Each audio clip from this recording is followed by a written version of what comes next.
Hello, welcome to this sort of semi-live demonstration of how I write articles and essays. So typically shorter work. I'm going to talk about shorter work in this video.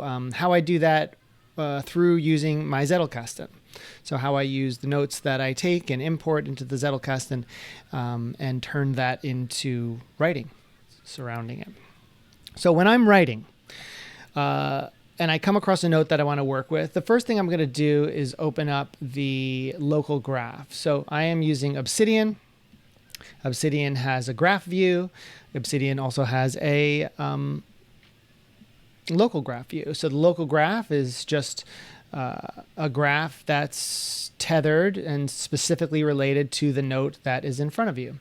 So I'm just going to make a little bit of room here, and we'll take a look at what's connected to this note. So spiritual disciplines should be catered toward the practitioner. Okay, so that's the idea that I'm going to start with. Whether or not it's the beginning idea in my article, it doesn't matter. I'm just looking for how ideas relate to this concept. So what I already can see is that there are a number of notes that are already linked to this concept.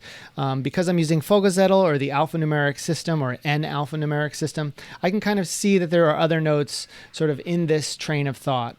When I import notes into my Zettelkasten, because I use Zettel, there's an initial train of thought that I develop, right? So because I'm sort of forced to take the idea and link it to another right away because of the way the alphanumeric works, that's sort of the primary, or at least the initial train of thought that I'm developing. But what also happens, if you can see here in the note itself, is that I build out, or I link the note to other places. So here on the left, you can see that the main train of thought is here, parent and deeper. So I just use these terms, parent, deeper, or parent, child, sibling. These are other notes that are related to a specific train of thought regarding the concepts in this note. But below it, I have other notes that are not part of this train of thought, but are what I call jumps. They're jumping out of that train of thought into another. So this note can be repurposed, or at least the idea in this note can be repurposed to build on a number of different arguments. But I can already see that there is a pretty strong train of thought that I started with this note, but there are definitely places to take it beyond that. So let's see. I've got a note here over here that states ancient practices removed from their lineage lose their meaning. Okay, so I like that idea. That's the idea that spiritual practices come out of a lineage typically, and when they're removed from their lineage, they tend to lose the meaning that is contained within the context of the lineage. So that's an interesting idea. I've also have this note that precedes this note in Zettel that states practice takes the shape of the context. So because I use note titles in the way that Andy Matuszak suggests, where I write statements, I can tell what that note's about, right? Practice takes the shape of the context. So I'm talking about how the context we live in, whether it's meditation or whether it's resistance to meditation, both of those are a context in which to practice spirituality. So that's an interesting idea to me. This note also connects to a note that states Tantra has a history of being tailored to the times. So that's something I can incorporate. Let's see, internal movements filter through our samskaras. That's an interesting note, an interesting idea, but it probably is going to bounce off. I can already see the kind of article I would write here. There's another note up here. It's important to examine our negative impulses. Okay, I kind of have a sense already of what this article is going to be about. So what I'm going to do is actually start pulling some notes into a new file and drop them in, and we'll start working out what the article is going to look like. So let's create a new file. Let's call it Tantra Discipline and lineage. This doesn't matter. This will definitely change as I go. So what I want to do here is just dump the links, the notes that I think are going to be relevant to this article. I'm going to dump them right in here.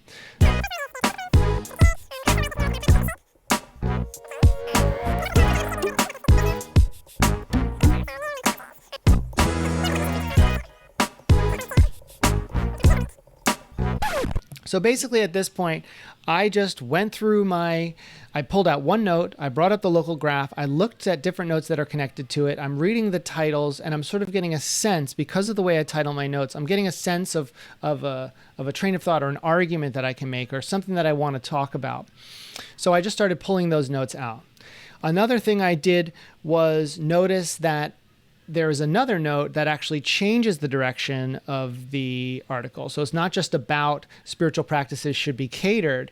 It also talks about maybe the problems. This is a tension point, what I would call a tension point, where yes, that's important, but there's a way in which that can be corrosive to lineages or break down spiritual lineages. So I kind of like that. That brings tension into the article where I can work with that tension and then maybe find a point of release. I also happened to notice, and this is one of the great things about the graph view, I also happened to notice that there were other notes sort of connected, but not directly or formally connected to the original note. These were notes that were connected like 1 or 2 or 3 stages out from other notes that seemed to have nothing to do with the topic, right? This note about PKM and PKM methodologies, etc.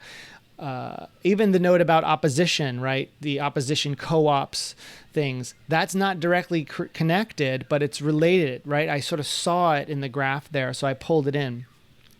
This is something that one of the editors of Luhmann's work talks about with regards to libraries. He talks about Luhmann's Zettelkasten as functioning when you go to write articles. It functions kind of like when you go to a library, where you go to the library looking for a specific book, but what ends up happening is you sit down in front of the book and you find that there's a whole bunch of other books sort of related to the subject, sometimes directly related, but looking at this subject matter from a slightly different angle, and then those books become part of your research, or in some cases may become the primary aspect of your research. And that's kind of what happens with Zettelkasten, is that you go looking for something, but you find other things. And then all of a sudden your brain starts to work to make connections. And when the connections are good, they're interesting and inspiring to you, that's when you start writing. So here's what I'm going to do. I'm going to start outlining this article just a bit. I kind of have a feeling that practice takes the shape of the context you find yourself in is going to come first. This doesn't matter, the ordering right now, because when I write, it is lawless, meaning it doesn't matter how the notes were organized in the Zettelkasten. It doesn't matter what I even say in the notes, because I can change what I say in the notes. I'm going to edit those notes down. I'm going to make them flow together. I might argue with myself in this paper. As you can see, I pretty much close down the Zettelkasten once I go to write, and now I'm just going to work with the material that's in front of me. So I'm just going to start pulling. So this is actually a really long note. I'm going to take this. I kind of remember what this is talking about. This note is talking about sitting on a meditation cushion is another form of context. It's a shape that our practice takes. So this note is about, just like I said before, our practice is whatever we have at our disposal, whether that's our true formal spiritual practice, or whether that's our resistance to our spiritual practice, or whether it's our fear to our spiritual practice, whether it's a person we meet on the street, whether it's something that's happening at our work, or anything can become part of our spiritual practice. So I'm going to take this whole chunk. I'm not going to use this whole chunk when I go to write the article, but I'm going to drop it in here because I can pull from it. I can edit it and chop it up and do what I need to. Here's this other note. Spiritual disciplines should be catered toward the practitioner. So I like that. I'm going to take that. That's where we all started here. I'm leaving the links here so I can go back, because I might want to actually pull the direct quote from the author on that one. The term Tantra. So we're going to take this. This is the definition of Tantra. Spiritual secrecy can be helpful. I like this note. I have a feeling I'm going to want to use it. Although in spiritual practice, secrecy can be both useful for limiting the ego's gains and necessary for preservations, often there's little need to fear what might happen if the teachings fall into the wrong hands. Without initiation, the teachings don't work anyway. Okay, so this is an interesting note. This is actually going to go later in the article. So I'm going to take this, I'm going to cut it, I'm going to drop it down here. And I'm going to pull this. Now, this note is talking about the idea that secrecy has been used over the years to protect spiritual systems, right? To protect them from outsiders, to protect them from co-optation, and also to protect people from themselves, right? The idea that some of these practices are dangerous, and that is very true. There's also this other idea, and Chogyam Trungpa, a Shambhala Buddhist, or the founder of Shambhala Buddhism, he was a Tibetan Buddhist, talks about how you can sort of talk about secret deep cuts or deep track spiritual practices in front of novices because either A, they'll get hurt doing them and stop, so they should be on guard for that. But B, they don't work anyway because you can't just take something out of its lineage or take something out of the practice and expect it to do anything, right? You have to infuse the practices you do with the practices you bring to it, right? Your whole life experience of practices. So it's this other idea. I kind of like it. I have a feeling it might work, but we'll keep it here for now. Ancient practices removed from their lineage lose their meaning. Okay.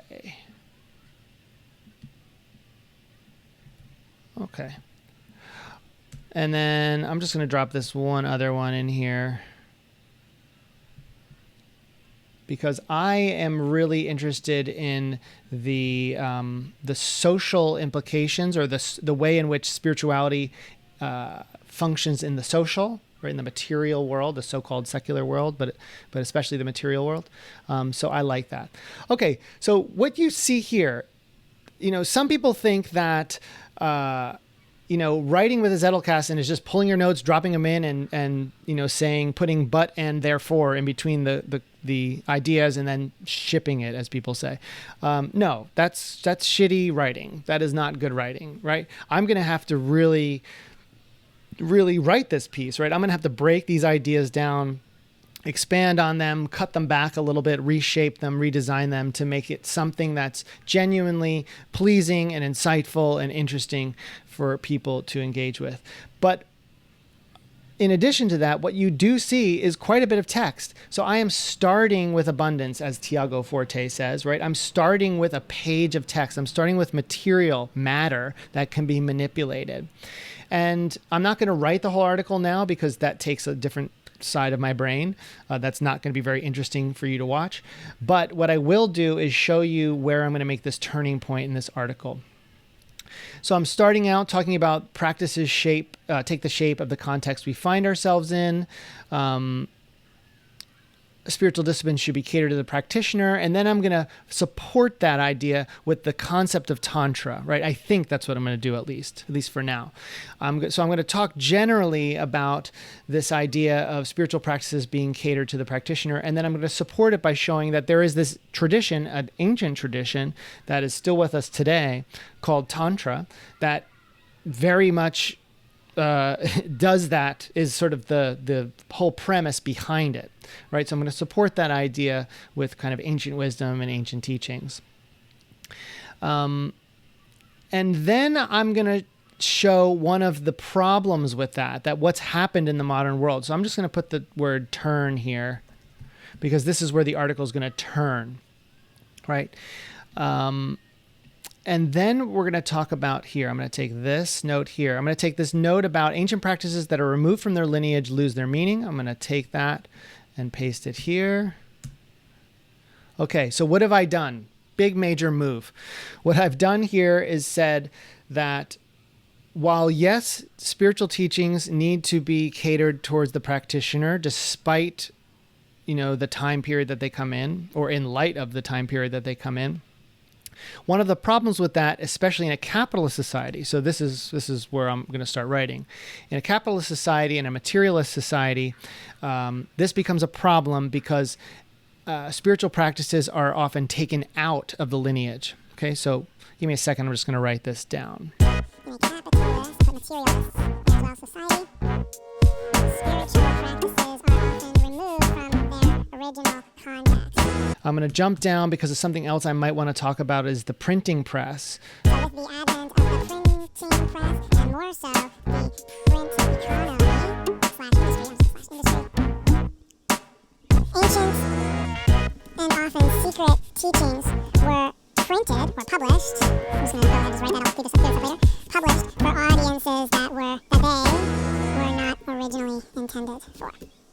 So I'm talking about the fact that in modern society, with the advent of the printing press from many, many years ago, but the ability to cheaply reproduce texts, those ancient teachings that were on sort of handwritten on palm leaves or hand scribed on palm leaves could then be reprinted in books, and people could buy them who had no relationship to the practice at all. At which point...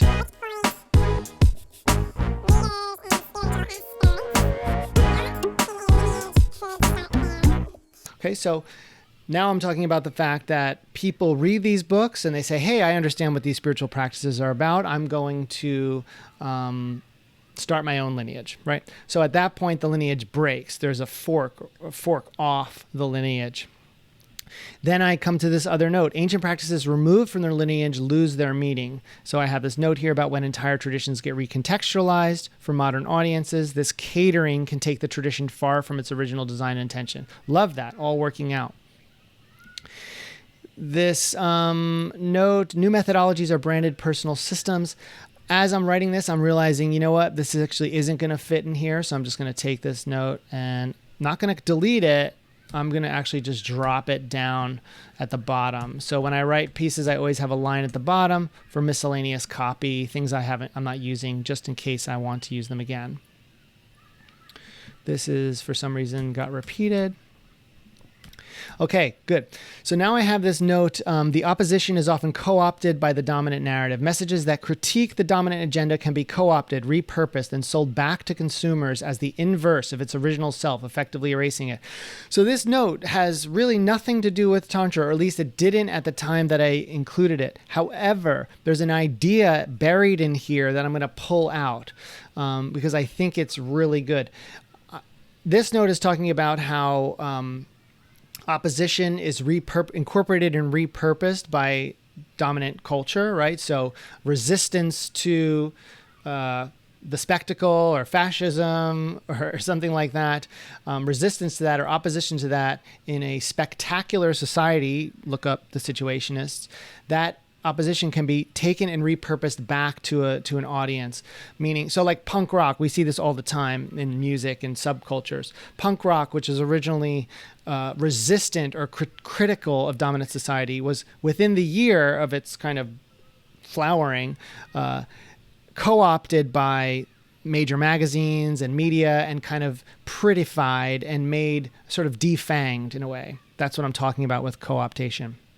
So there's a way in which I can talk about how when lineages, spiritual practices... when spiritual practices are removed from their lineage, they are often defanged and made more palatable for a wider audience. This is especially true in a capitalist society. So you can see where I'm going here. You can kind of get the gist of the angle I'm taking. And then below that, I have a note, in spiritual practice, secrecy can be helpful. I'm going to leave that. I'm going to take just that part, right? I'm going to leave the rest of the note because the rest of the note has kind of more than one idea here, but I'm going to leave that and actually just talk about how secrecy is often used as a way to subvert co-optation. Often used. Okay, so it's very hard for me to leave spelling errors as an editor, but let's just do so. Okay, so I'm going to create some space there. Okay, so here's our article, right? This article is really well scaffolded at this point. There's lots I can work with. I kind of have an idea of what I'm doing with the article. If I want, I can make another note here, like a true structure note, because this is really going to shape up into an article. So let's call this Tantra article SN for structure note. I have a little template for that. And let's just outline the article. The article is just quickly, right? Just real simple. The article is talking about spiritual practices should be catered to the practitioner. I'll do some bullets. They should be catered to the practitioner. Our immediate context is where the practice happens. This is, why am I doing this? I'm doing this so I can just see the ideas laid out, just so I know that I've got something that's actually going in a direction. Tantra has a history, let's say stronger. Tantra is a system of teachings that do exactly that, or rather that embrace. I'm also developing some language here that I could probably use in the article. It's a system of teachings that embraces a person's immediate context. Problems can arise, however, when practices are taken out of. Okay, I'm just going to leave that. You kind of get what I'm doing here. I'm just basically just getting the main ideas down so that I can see the article in its kind of most refined state. So I'm just going to close that down. Okay, so what have we done here? Basically what we did was we started with one note. We opened up the graph view so we could see what else was connected to that note. We started pulling ideas from the notes that were related to the idea in the original note. But I also looked around just to see what other notes were kind of floating near it. Some of those ideas seem really relevant, or at least added an interesting aspect to the idea, or created tension between the original idea. So I brought those into basically a structure, an outline note, right? While outlining the note, I of course started writing, because that's how my brain works. If I see ideas connecting, I want to start speaking about them. So I started speaking about those connections. That note is going to turn into the article itself. I have a template for that. And once I had a pretty good idea, or I had like a number of ideas laid out, and I had a concept of where I was headed, I just jumped over to another note just to give the bullet points of where I'm going, which will help me be able to see if the argument I'm making really holds up just at its most barest form. So that took us about a half an hour. This article, maybe I'd give it another day or two. That's maybe another hour or two of writing on this article, and it would be done, right? It could have been much faster if being quick is really important to you. I don't particularly equate speed with betterness, with being better. But if speed is important to you when it comes to writing, this process could have been much, much quicker, probably half the time, if not even less. That's how the Zettelkasten works. The ideas are there. You've written them ahead of time. You see the ideas as they relate to other ideas, and it sparks inspiration, or it sparks ideas, and you start writing those ideas down. So I hope you liked this video. If you want to see more videos like this, hit all the buttons you're supposed to hit, likes and follows and subscribes. I have no idea where I'll put this video. Let me know that you like it. Let me know in the comments if I post it somewhere where there are comments. If not, hit me up in the DMs, or just share it and let people know, and I will do more of these. I love showing people how I work, and I'm happy to do it again. Nice to see you.